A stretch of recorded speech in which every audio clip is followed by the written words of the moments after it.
It is the political equivalent of a Julius Caesar moment.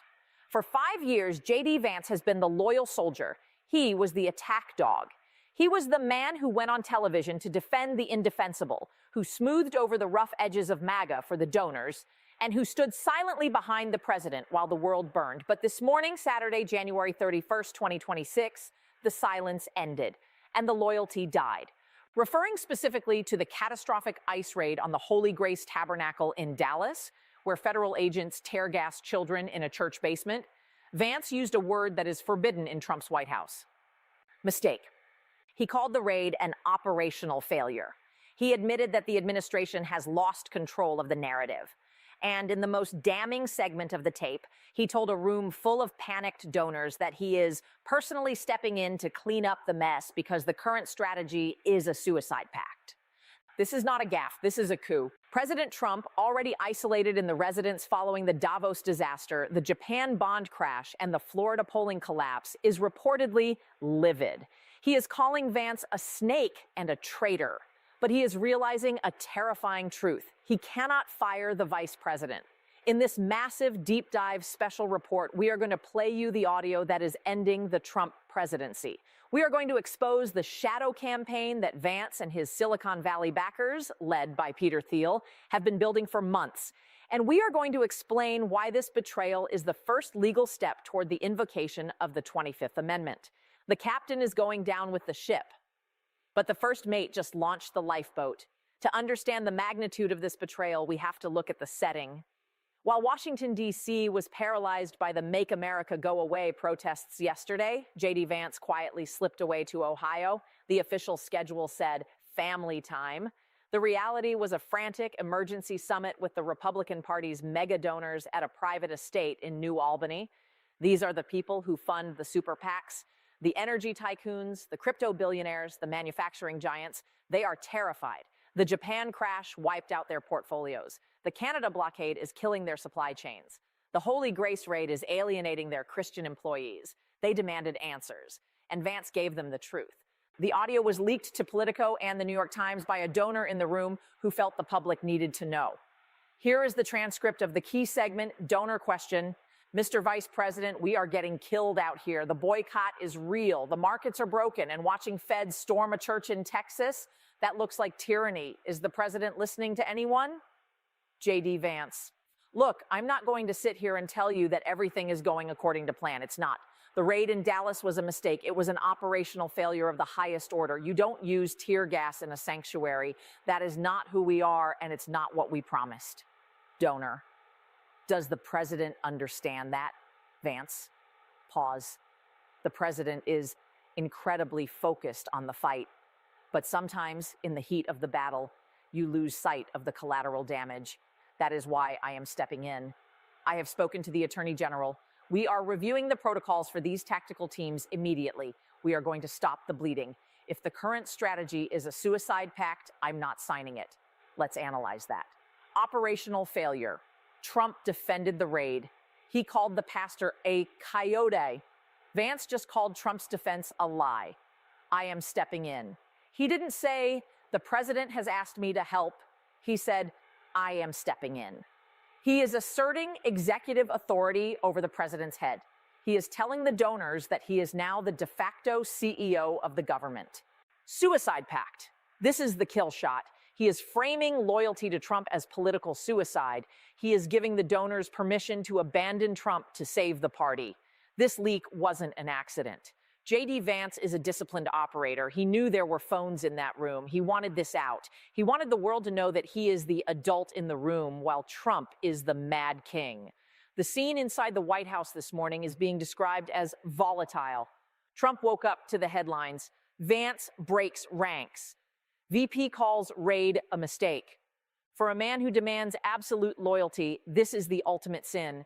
Mike Pence refused to overturn an election, but he never publicly criticized Trump's policy while in office. Vance just did.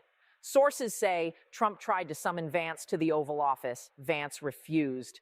His staff informed the president that the vice president is continuing his schedule in Ohio to reassure the base. This is a power move. Trump cannot fire him. The vice president is an elected constitutional officer. Trump can strip him of staff. He can lock him out of meetings, but he cannot remove him. Trump took to Truth Social at 8 a.m. J.D. Vance is getting bad advice from globalist donors. He doesn't know the details of the Dallas raid. The pastor was a criminal. J.D. needs to get tough or get out of the way. I am the president, not the donors. But the tweet felt weak. It wasn't the fire and fury of 2016. It was defensive. Trump realizes that without Vance, he loses the Senate. He loses the tech money. He loses the future. And Vance knows it. Why did Vance turn now? Follow the money. J.D. Vance is a creation of Peter Thiel and the PayPal mafia. His rise was funded by Silicon Valley libertarians who wanted disruption.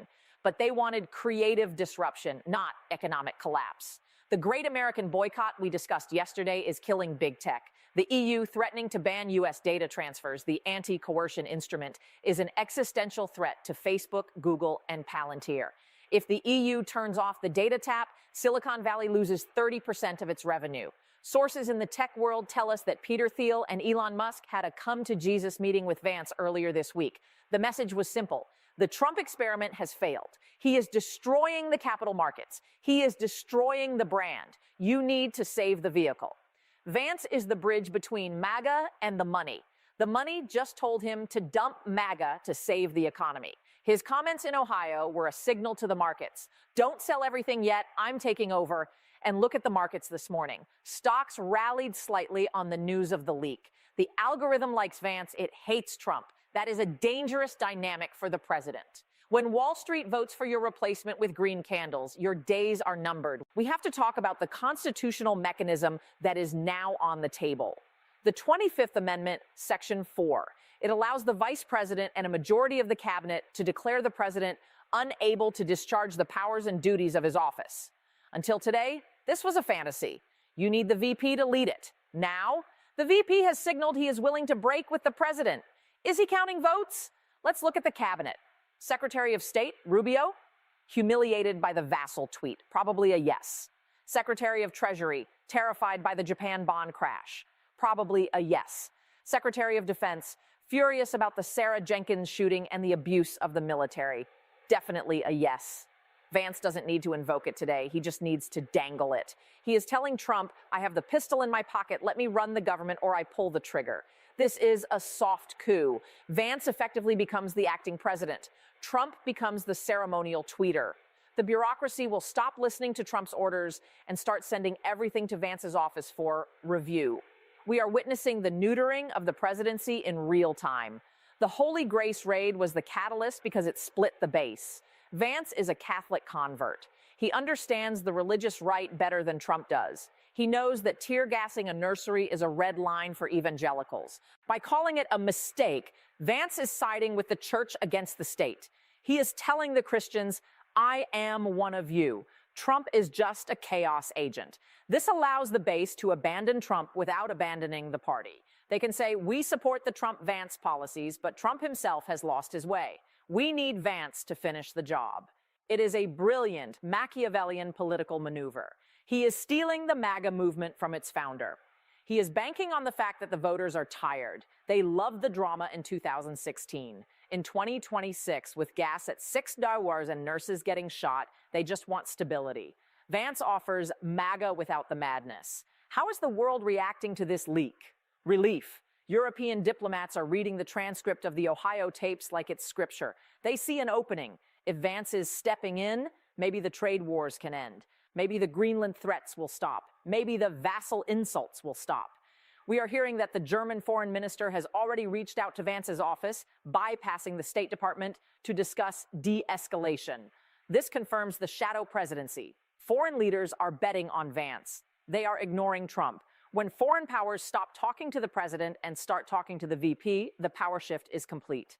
What does this mean for 2028 or even the rest of 2026? The Trump-Vance ticket is dead.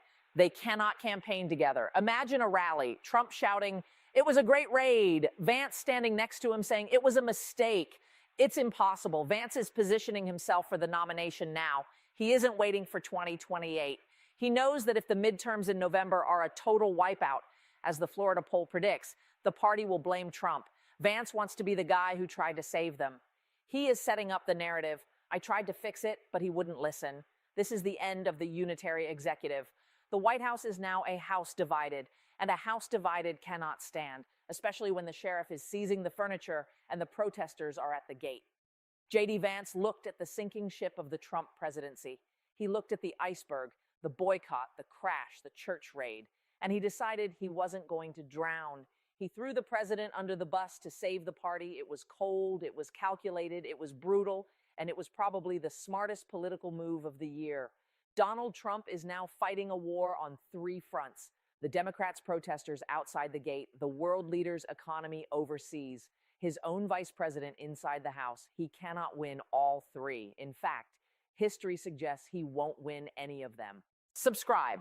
We are monitoring the cabinet members. If we see a sudden meeting at the Naval Observatory, the VP's house, we will know the 25th Amendment is live. The betrayal is complete. The end game begins now. We need to understand the intellectual architecture behind this. Peter Thiel, Vance's mentor, believes in sovereign individuals and the incompetence of the state. He backed Trump as a wrecking ball to destroy the old order, but now the wrecking ball is destroying the assets. Thiel is a capitalist. He hates losing money. The pivot to Vance is the implementation of the technocratic restoration. They want a competent authoritarian, not a chaotic one. Vance is the upgrade. Trump was the beta test. The Ohio tapes are the patch notes for Government 2.0. Vance's critique of the raid wasn't based on human rights, liberal framing. It was based on sacred space, conservative framing. He didn't say immigrants have rights. He said, you don't gas a church. This distinction is crucial. It allows him to keep the nativist base while criticizing the tactic. He is threading a needle that Trump simply snaps. It shows a level of political sophistication that the president lacks. Watch the agencies next week. DHS, DOJ, Treasury, the career staff heard the tape. They know Vance is the future. They will start slow rolling Trump's crazy orders. Oh, Mr. President, we are reviewing the order to seize the Fed. We are studying the order to arrest the governor. They will wait for Vance to give the nod. The gears of government will grind to a halt for Trump and spin for Vance. This is how the deep state actually works. It follows power, and power just shifted.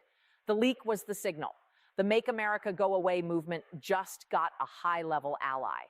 Even the vice president wants the chaos to go away. Stay safe. Watch the Deputy Attorney General. Watch the markets. The coup is silent, but it is moving fast.